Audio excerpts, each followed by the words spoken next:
In this segment, we'll take a closer look at the Reshape tool, and that's found down here on your editing toolbar at the bottom. Now, before I can reshape an object, I would need to first select an object. So what I'll do is just go ahead and select this shape here, and you can tell it's selected because it's got a selection handles on top of it. Now, if I choose Reshape, the selection handles go away, and it shows me a number of different things. And I'm just going to zoom in really closely so we can see everything. Perhaps I'll turn Visualizer off. It makes it a little bit easier to see them as well. So first of all, we have all the points that I used when I digitized this shape, and I can click on those points and I can move them. Now the digitized points are also called nodes.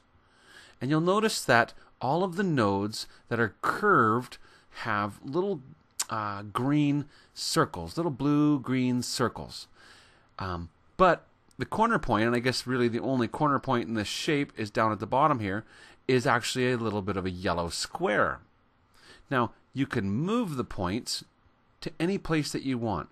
You can also add points. So just as an example, if I left-click over top of the outline, I add a new node, and it of course will be a corner node because I left-clicked, and you can see it's a corner node because it makes a point.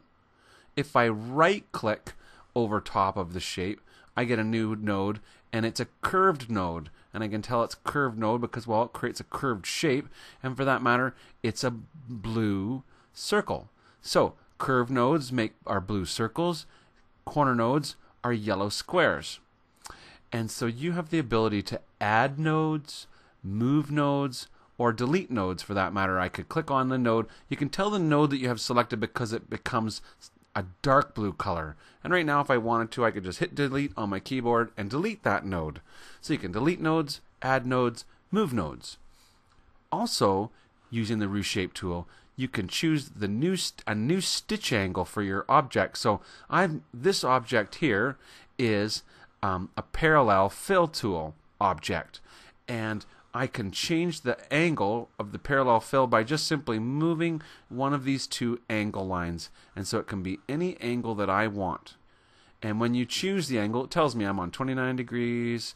Now it tells me I'm on 24. So right here, my mouse becomes a pop-up with an angle line, so I can be specific if I want to.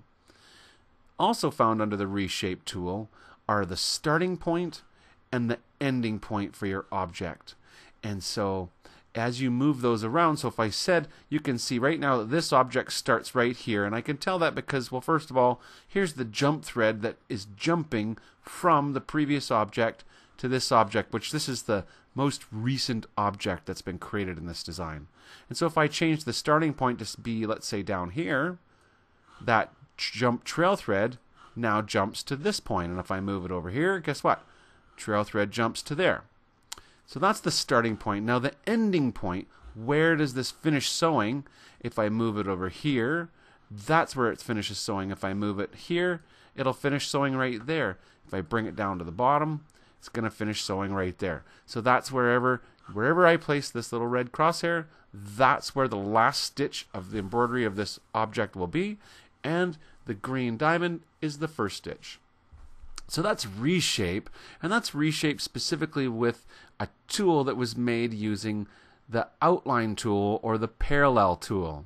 And it's slightly different if you create an object using the turning angle fill tool. So I'll just go ahead and create some sort of a turning angle object, and you can see that each set of points is a new stitch angle. Now if I select that object and choose Reshape, and then I'll take a real good close look at it, you'll see that first of all, I still have the green diamond for my starting point, which I could change to be wherever I wanted to.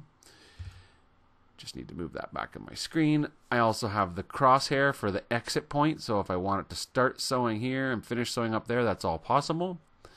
I have yellow squares for all the points that I digitized, and those could have been rounded points. For that matter, notice when I select this corner point right here, and you can tell it's a corner point because first of all, it's a yellow square, and second of all, it makes a very sharp point on the object shape.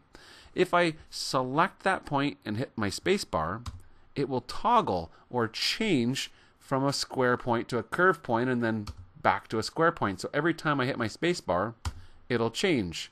So if I'd like to change this node, I click on it and then I hit my space bar, and that will also create a curve for that point. Now, when you're in turning angle satin fill, there's not one stitch angle, but many. Now, oops, that's selected. Now going back to reshape, sorry. So here's the two, remember I put in 1, 2 points here, and I put in 1, 2 points here, and what I can notice is I can move the stitch angle by moving the node. So moving the node changes the stitch angle. But I also have, and if I look very closely at this spot, there's the node, and just beyond the node, I actually have a stitch angle that I can actually move the stitch angle independent of the node. Now maybe I'm so close it's hard to see that now. But the idea is, there's where it was, and I moved the stitch angle without moving the node, and see it changes the stitch direction. So you have the ability to adjust your stitch angles independently of the nodes, but when you move the nodes, the stitch angles will come with them. Now I can add points to this. So for example, if you wanted another set of points along this shape, anywhere I click, it adds a new node right in that spot. So that's your ability to create new shapes out of your when you use the Reshape tool. So you can add points to the design just by simply clicking on the shape. So that's the Reshape tool right here, and I showed how to reshape turning angle satin fill versus the parallel weave fill.